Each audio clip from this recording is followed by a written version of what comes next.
Hi everyone, it's Lori with Main Street Gardener and welcome to my early April garden tour. So I've been working on getting the garden all cleaned up for this season, and I thought I would do just a short tour to show you what's waking up, what some of my trouble spots are, and just let you see all the gorgeous spring color. So this is a view of my little shade garden. It's a small space at the end of our property that is covered in gorgeous sugar maple trees and English holly, and just provides a nice shade kind of break from the heat garden. It's one of my favorite spaces, and I think you can see why. Now, we have had about 3 iterations of this space, but I'm really pleased with where it's landed. We added the gravel in the pathway last year. I added the large table in the back, which I love using. So this camellia I actually just picked up. It was a birthday present to myself, and she is absolutely beautiful. I have wanted a camellia for a long time. They are a little iffy in my area depending on our winter. So I'm going to put her in a spot that's protected, not out in the open, and a space where I could always cover her or add some extra insulation if it is a really harsh winter like we had this year. So I'm going to take my chance. I may even put her in a container to start with and just see if I can really get her going, but I haven't decided. So the shade garden is beginning to wake up. Of course, the daffodils have been the star of the show, as well as some of the hellebores. I have about 5 or 6 plants of hellebores. They haven't spread yet, so they're just kind of little clumps that brighten the space. Now, lots of things are coming up right now. So I've got some brunnera, I've got the different ferns. There are a wide variety of ferns in this space. There's one of my larger hellebore clumps. And I do have a hosta that's peeking up. There are ferns in the back that are usually a little late. I do have right here is a Annabelle hydrangea. I had to think of which one it is. And so she is coming out and doing great. And this little rusted hellebore is a piece of garden art I picked up at the local perennial clay and garden store in Frederick, and it's just beautiful. I know those are really popular right now, the rusted flower heads, and I just love them. So there is one of my large hostas. So this space is going to be completely covered with plants. They're just still a little dormant, but they're all starting to wake up. It's filled with hostas and ferns and just all things beautiful. So at the back of this garden, we have a fence, and then we have it lined with some rhododendrons. I'm hoping we get some really nice blooms this year, so we'll see how they go. I've had them for 3 years now. So as we get towards the driveway, the shade garden kind of turns into a little bit more sun. I have a couple more hydrangeas, a rose, lots of Helen von Stein lamb's ear, which is coming out, and just a variety of plants and perennials. So now we're going to head to the main garden, which is between our driveway and our house. So our home is a 1906 kind of Victorian style home on a main street area. So it's a very long and narrow lot. And so my garden is very long and narrow as well.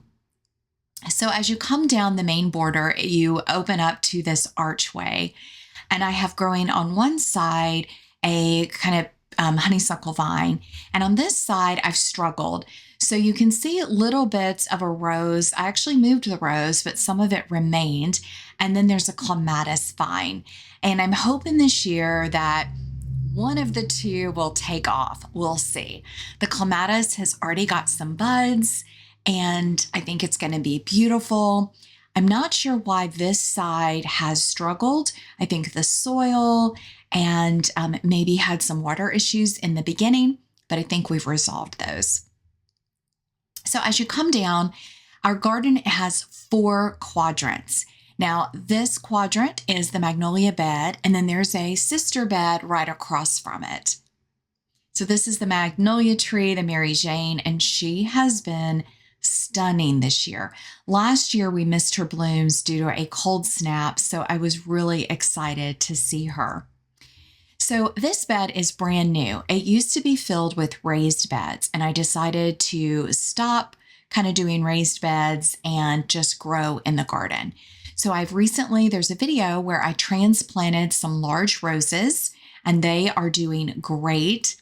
I've added this container. I just picked it up. I haven't decided what I'm going to do with it yet, but I really like it there in the center. I think it'll give it some height, and I can plant annuals and things in it.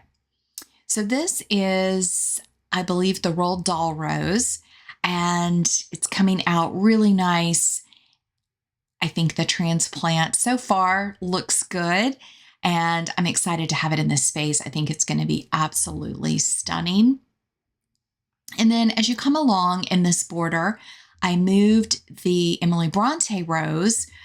This is also a David Austin rose, and I'm going to have to see if it blooms really good this year and figure out which one it is. I think it might be the Queen Elizabeth rose. I've lost my tag, so we'll see what that one is together this year. But this is the Emily Bronte, and I moved her to get her in more sunshine. And so far she's leafing out pretty good. She's always a little bit slower. So I think she's doing fine and really excited to see her growth. So this is a better view of the two front quadrant beds.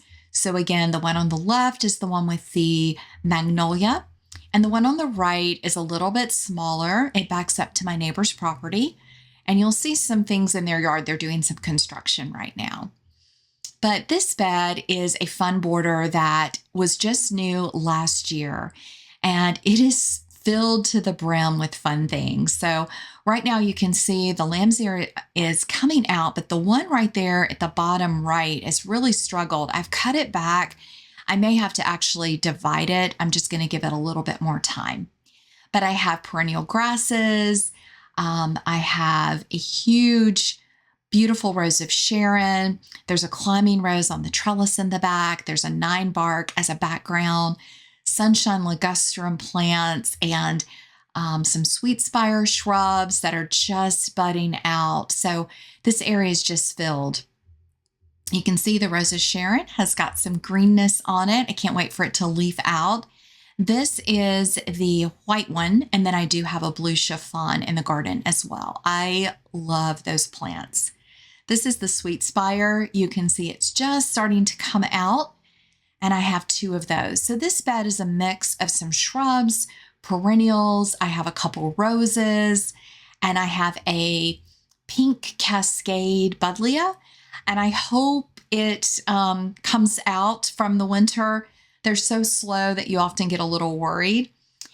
There's some gladiolus already trying to pop out of the ground, so I fill this space with some fun things like that. And of course, it has daffodils in the border. So it was really beautiful last year. I'm excited to see how it does in year 2. I did move some plants from this space because I had overplanted, so I may have some gaps to actually fill back in, but I'm excited to see it all come together. It is bordered by some Chicago hardy boxwoods, and they've been really slow, but based on, I talked about it in a video, and many of you gave me comments to just be patient. I'm going to give them through this year and see if I can get them to really take off and grow. Now, we've added lots of evergreen structure along our border. We didn't do that initially, but I found that I wanted it in the winter and also for future privacy if we needed it. So we have great neighbors, and they have this huge, gorgeous backyard and holly tree that we get to enjoy. Also, their barn, I absolutely love. It's just makes for a beautiful setting because we are out in the rural kind of farmland of Maryland. So this is that side border. Last year, I planted a lot of dahlias in it, and I'm considering what I'm going to do this year.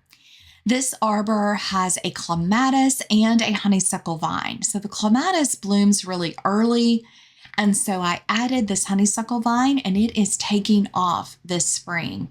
So I'm excited to see how it does, and hopefully the clematis will catch up.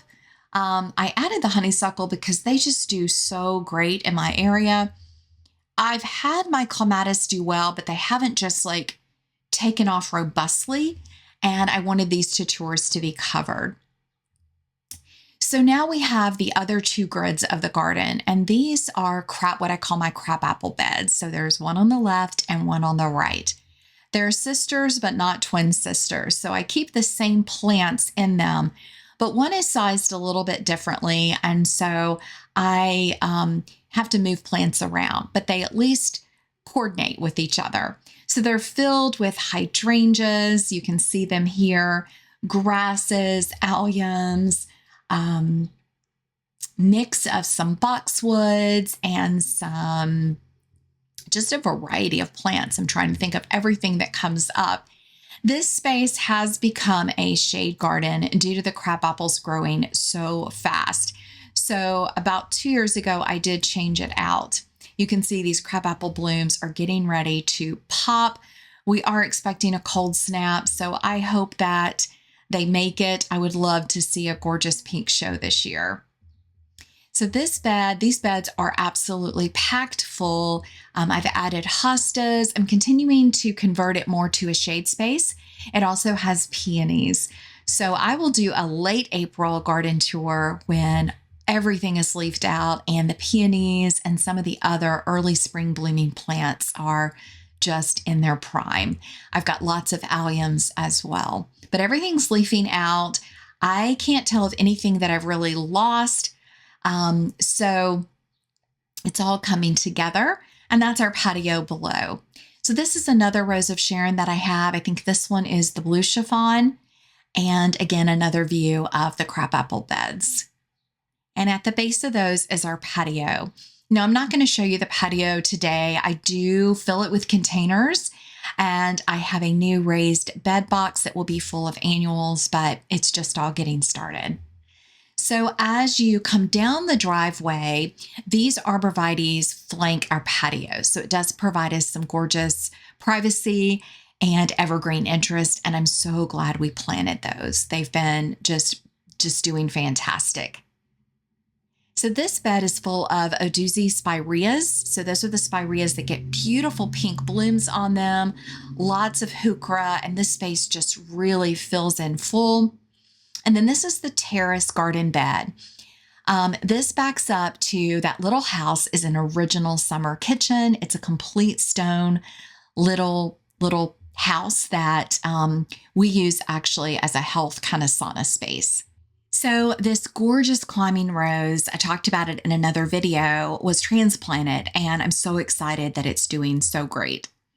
So as you come up the driveway, this is the border up the driveway bed, and this is an arbor and a honeysuckle type vine, trumpet vine, that was my mother's, and we moved it. And this year, I talked about it in a video, I gave it a hard haircut, and it is leafing out beautifully. So I'm really excited that it's going to do great. The side border is just full of hydrangeas. We have this Hinoki cypress that I have a love-hate relationship with, but it's staying for right now. And then as you come up, you'll see the two borders again. And along this driveway bed, I've really struggled with this spot of my garden. I'll show it to you in just a minute, but let's enjoy this view.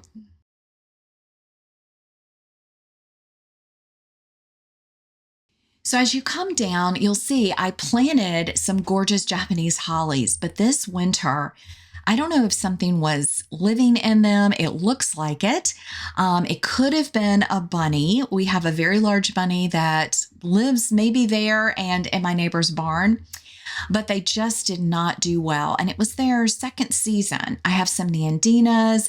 They also didn't do great. And overall, the space, I just have not loved it. So I'm going to think about what I want to do. I am adding a couple trees, the skinny Taylor junipers to flank the driveway. So when I add those, I'll probably move some things around, maybe cut those hollies back and see if I can get them to come back. But overall, the garden is just coming to life. It's just doing beautiful. And the spring colors have just been so gorgeous and stunning. So I hope you enjoyed just this little snippet of my spring April garden. I will definitely give you another garden tour in late April. I'll walk the garden with you and show you all the things that are coming to life in the season of spring. Thanks so much for watching. I hope you'll share this video with someone that might like it. Click like, subscribe, and I'll see you soon out in the garden.